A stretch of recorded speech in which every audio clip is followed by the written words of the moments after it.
আজ আমি রান্না করব ঝাল ঝাল সোয়াবিন। তো সোয়াবিন আমরা কম বেশি সবাই পছন্দ করি, আর সোয়াবিন সত্যি কথা বলতে কি আমার খুব ফেভারিট একটা রেসিপির মধ্যে পড়ে সোয়াবিনের তরকারি। তো সোয়াবিন যারা খেতে পছন্দ করো তারা তো জানো সোয়াবিনের কেমন টেস্ট আর সোয়াবিনের কী গুণাগুণ রয়েছে। আর তোমাদের মধ্যে যারা যারা সোয়াবিন কম খেতে পছন্দ করো তারা অবশ্যই আমি যেরকমভাবে সোয়াবিনটা রান্না করছি এরকমভাবে খেয়ে দেখবে। খেতে জাস্ট দারুণ ছিল, গরম গরম ভাত বলো বা রুটি বলো যার সাথেই খাও না কেন খেতে খুবই টেস্টি লাগবে। তো ভিডিওটা প্রথম থেকে শেষ পর্যন্ত দেখার অনুরোধ রইল। আমি প্রিয়াঙ্কা বালা ইউটিউব চ্যানেল থেকে তোমাদের সবাইকে জানাই অনেক অনেক স্বাগত। আশা করছি তোমরা সবাই ভালো আছো, আর তোমাদের সবার আশীর্বাদে আমিও খুব খুব ভালো আছি। বেশ কয়েকদিন ধরে আমি লং ভিডিও দিতে পারিনি, সেই জন্য আমি এই কদিন চেষ্টা করব কন্টিনিউ লং ভিডিও দেওয়ার। তো রান্নার সময়ের জন্য আমি কয়েকদিন আমি লং ভিডিও যার জন্য দিতে পারিনি, আমার ছোট্ট বেবি রয়েছে, তো ওকে সামলাতে গিয়ে আমি পুরো হিমশিম খেয়ে যাচ্ছি। আর এখানে দেখো বেশি না কথা বলে আমি সয়াবিনের রেসিপিটা তোমাদেরকে দেখাই। তো দেখো সয়াবিনটা আমি বেশ কিছুক্ষণ ধরে গরম জলে ভিজিয়ে রেখেছিলাম। তারপর সয়াবিনের মধ্যে যে এক্সট্রা জল ছিল সেটা ভালো করে চেপে বের করে দিয়েছি। আর এই রান্নাটা করার জন্য আমি একটু মিডিয়াম সাইজ ডুমো ডুমো করে আলু কেটে নিয়েছি। তারপর সবার প্রথমে আমি কি করলাম, কড়াইতে তেল দিয়ে ননস্টিকের কড়াই রান্নাটা আমি করলে বেশ ভালোই হয়, সয়াবিনটা একেবারে কড়াই গায়ে লাগবে না। তো তেলটা ভালো করে গরম করে নিয়ে আমি দিয়ে দিলাম সোয়াবিনটা, দিয়ে হালকা করে আমি নাড়াচাড়া করে নেব। আর তার আগে দিয়ে দিলাম পরিমাণ মতো একটুখানি লবণ, একটুখানি হলুদ গুঁড়ো, আর বেশি কিছু দেবো না। দিয়ে সয়াবিনটা হালকা করে ফ্রাই করে নেব। তো 2-3 মিনিট গ্যাসের ফ্লেমটা একটু জোরে দিয়ে আমি সয়াবিনটাকে সুন্দর করে ভেজে নিলাম। আর যেহেতু এটা নিরামিষ সয়াবিন, এর মধ্যে কোনো পেঁয়াজ রসুন পড়বে না, তো সেই জন্য আমি সবার প্রথমেই দিয়ে দিলাম একটুখানি দারচিনি, একটুখানি তেজপাতা, মানে একটা তেজপাতা, একটা শুকনো লঙ্কা আর একটুখানি জিরে ফোড়ন। দারচিনিটা দিলে কিন্তু খুব সুন্দর মানে গন্ধটা আসবে, সেই জন্য দেওয়া। তারপর আমি গরম তেলের মধ্যে দিয়ে দিলাম কেটে রাখা আলুটা দিয়ে আমি হালকা করে নাড়াচাড়া করে নেব। তো একটুখানি মিডিয়াম সাইজ করে কেটেছি যাতে খুব তাড়াতাড়ি সেদ্ধ হয়ে যায় আলুটা।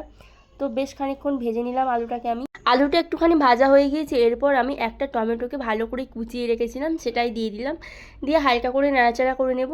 আর এখানে দেখো শিলে আমি একটুখানি আদা বেটে রেখেছিলাম সেটাই আমি দেব। তো মশলার মধ্যে শুধু আদাটাই পড়বে। তো আদাটা দিয়ে আমি ভালো করে নাড়াচাড়া করে নেব, গ্যাসের ফ্লেমটা একটুখানি লো করে দেব, দিয়ে মশলাটাকে আগে রেডি করে নেব। তো দেখো খুব সুন্দর করে মশলাটা আমি রেডি করে নিচ্ছি। তারপর দেখো পরিমাণ মতো একটুখানি হলুদ গুঁড়ো দিয়ে দিলাম, আর পরিমাণ মতো মানে হাফ চামচ পরিমাণ দিয়েছি কাশ্মীরি লঙ্কার গুঁড়ো। তো এই লঙ্কার গুঁড়ো হলুদ গুঁড়ো তোমরা তোমাদের পরিমাণ অনুযায়ী এখানে অ্যাড করবে। দেখো কি সুন্দর কালার চলে এসছে। এরপর আমি দিয়ে দিলাম পরিমাণ মতো একটুখানি লবণ, দিয়ে আবারও আমি হালকা আঁচে নাড়াচাড়া করে নেব 2 থেকে 3 মিনিট। এরপর যে আমি সয়াবিনটা ভেজে রেখেছিলাম সেটাই দেব। তো দেখো তেল ছেড়ে গিয়েছে কত সুন্দর। এরপর দেখো আমি সয়াবিনটা ভেজে তুলে রেখেছিলাম সেটাই দিয়ে দিলাম, দিয়ে আবারও হালকা করে নাড়াচাড়া করে নেব। তো গরম গরম ভাতের সাথে নিরামিষ দিনে এটা খেতে কিন্তু খুবই ভালো লাগে। তো তোমরাও বাড়িতে এইরকমভাবে নিরামিষ সয়াবিন ট্রাই করে দেখো। আদা রসুনের যে মশলা দিয়ে যায় সয়াবিন তার থেকে অবশ্যই খেতে ভালো লাগবে। তো পেঁয়াজ রসুন ছাড়া এই নিরামিষ সয়াবিন আমার তো বেশ ভালো লাগে খেতে।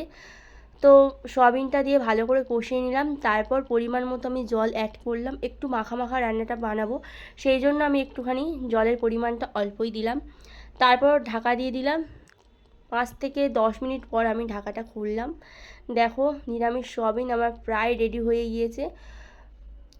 আর নামানোর আগে আগে আমি দিয়ে দিলাম একটুখানি চিনি। তো সয়াবিনটা একটু মিষ্টি মিষ্টি হলে খেতে কিন্তু বেশ ভালো লাগে। আর তারপর সব শেষে দিয়ে দেবো এখানে গরম মশলার গুঁড়ো, সানরাইজের গরম মশলার গুঁড়ো দিয়ে দিলাম, দিয়ে আমি নামিয়ে নেব। কালারটা এরকম দেখতে লাগলে কি হবে, খেতে কিন্তু খুবই মানে সুন্দর ছিল। তো এরপর আমি গরম গরম ভাতের সাথে এই গরম গরম সয়াবিনের তরকারি সার্ভ করব। তো তোমাদের ভিডিওগুলো কেমন লাগছে অবশ্যই কমেন্ট সেকশানে কমেন্ট করে জানিও। ভিডিওগুলো যদি ভালো লেগে থাকে লাইক অ্যান্ড সাবস্ক্রাইব করে পাশে থেকে যেও। আর হ্যাঁ, আমার চ্যানেলে যদি কোনো নতুন বন্ধু এসে থাকো জলদি চ্যানেলটিকে সাবস্ক্রাইব করে পাশে থাকার অনুরোধ রইল, যাতে ভিডিও ছাড়ার সাথে সাথে নতুন নতুন ভিডিওর নোটিফিকেশান তোমাদের কাছে খুব তাড়াতাড়ি চলে যায়। তো আজকের এই পর্যন্ত, সবাই সুস্থ থেকো, ভালো থেকো। তো আরও নতুন নতুন ভিডিও নিয়ে আরও পরে অনেক ভিডিও তোমাদের সাথে শেয়ার করব। তো আজকের এই পর্যন্ত।